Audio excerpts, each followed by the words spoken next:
Alright, welcome back to our channel. Ito muli sa RP Max Vlog. Sa mga love shoutout po sa ating lahat, mga kaibigan, mga kalingap. Isang mapagpalang araw po sa ating lahat. Naway na sa mabuting kalagayan po ang lahat guys sa mga oras na ito. Meron po tayong konting reaction guys. Dito nga po sa episode 55 na vlog po ni Kalingap Rab sa Tambalang EDC. Okay?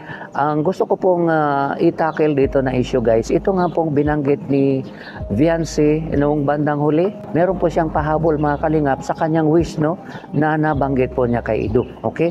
Ang sabi po niya, ito guys, pakinggan natin. Isa pa pala akong wish. Wish mo? Tumigil ang ulan? Hindi. Ano ba?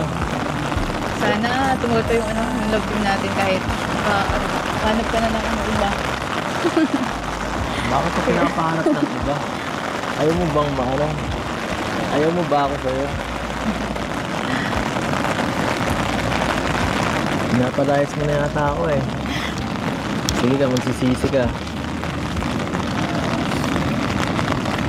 Magsisisiyan mo yan. Wala ka. Hindi naman, kumbaga, ayaw ko lang masira yung natin. Oo. Masira ka rin. Yung love team.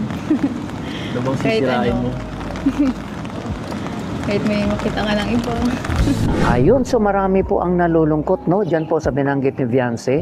Sana magtagal pa ang Tambalang EDC kahit na meron ka na. Okay? So, naalarma din po dyan si Kalingap Ido. Sabi nga po niya, bakit ayaw mo ba akong makasama sa buhay mo? Bakit ayaw mo na ako? Bakit mo ako tinutulak sa iba? Okay? So, may mga iba't ibang opinion din po, no? Ang mga nagmamahal sa EDC na in-express po nila doon sa premiere ni Kalingap Rab at kahit sa comment section no, may mga nababanggit po sila. Iba't ibang opinion po ng mga nagmamahal po sa tambalan nila. Ngayon, susubukan ko pong alamin guys o idig no. Bibigyan po natin ng opinion kung bakit nababanggit po 'yon ni Viancy. Okay?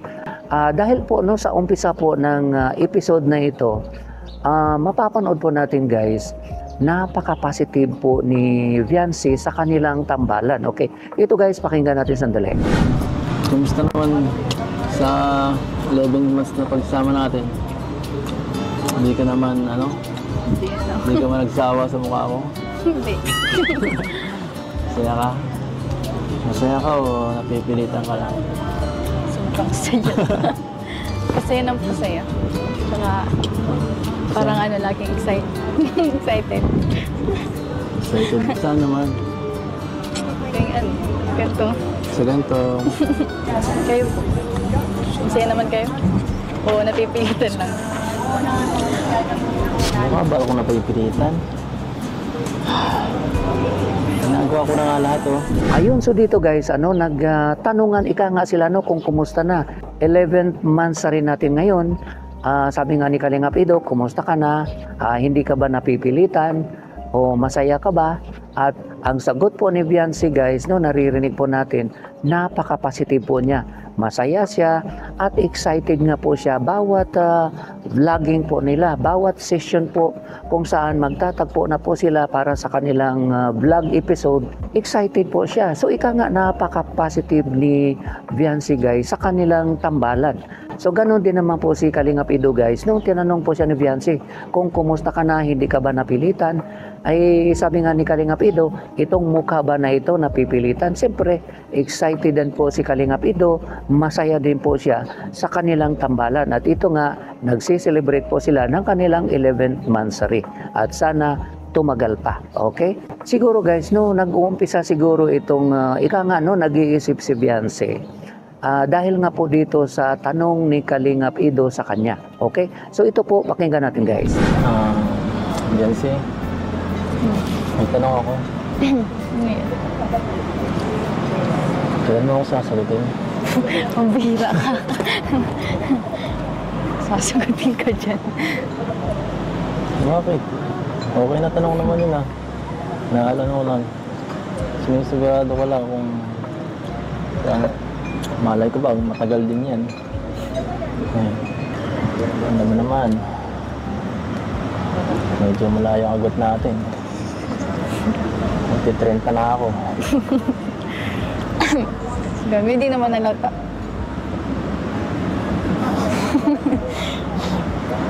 Hindi naman nalata sa'yo. Kahit mga 5 years pang hintayin mo, okay na. Grabe ka naman. Joke lang. Baka...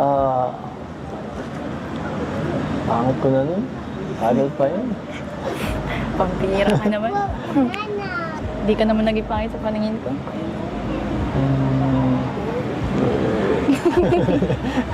Ano eh? Totoo yun.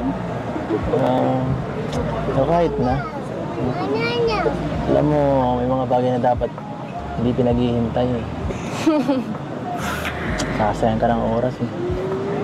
Gusto ko pa nga po maging flight attendant. Ay. So, gusto mo mag-LTR tayo? Hindi. Ay, mahirap yun. Baka kung ano mangyari nun. Maraming magiging sagabal nun. At paano na ako nun? Hindi. Kaya pahirapan mo ako masyado. Ayun, so dito po nag-umpisa guys. Sa tingin ko sa analysis ko kung bakit siguro may wish po si Viancy ng ganun. Okay? Kasi dito po sa portion na ito, kung saan tinatanong na po ni Ido kay Viancy kung kailan ba siya sasagutin. Dahil nga siyempre tumatanda na po siya. Okay?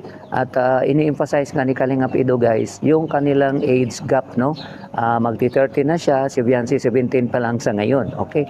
Pero sabi nga ni Viancy sa kanya, hindi naman halata, no?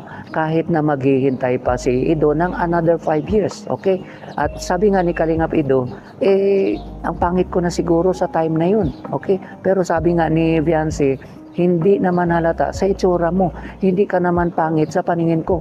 Although dinadagdagan ni Viancy guys na joke, no? Kasi naman po kasi si Kalingap tuwing may binabanggit po siya, lagi po niyang nilalagyan sa bandang huli joke. Okay? So kung napapansin po natin, ganun po yung dialogue ni Kalingap sa mga vlog po ni Kalingap Rab sa kanila.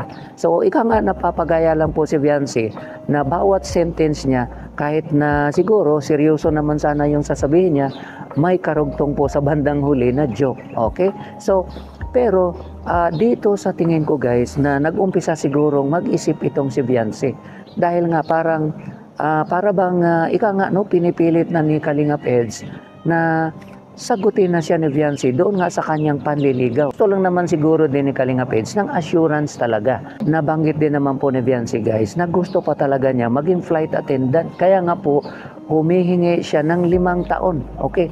Kung pwede, hintayin siya ni Kalingap ng 5 taon dahil nga gusto niyang ika nga may mapatunayan sa sarili niya. Ito guys, pakinggan natin yung kanilang wish dito sa episode na ito. Okay? So ito po yun. Para sa atin. Happy 11th monthsary. Ay, ano, wait lang. Wish muna tayo. Ano? Sige ba? Go. Akin, sana tumagal pa yung yung pag-love team natin. Go. At sa akin naman, sana hindi lang love team. Sana maging mas sigit pa dun. So dito po guys, nabanggit ni Viancy na yung wish po niya sa kanilang tambalan, sana magtagal pa. Okay? Pero ang wish po ni Kalingap sana hindi lang love team, sana mas mahigit pa. Okay? So yun po yung wish ng isa't isa sa kanila. Okay? Pero dito tayo nagulat guys, doon sa kanyang pahabol, no? Follow up wish niya, ika nga.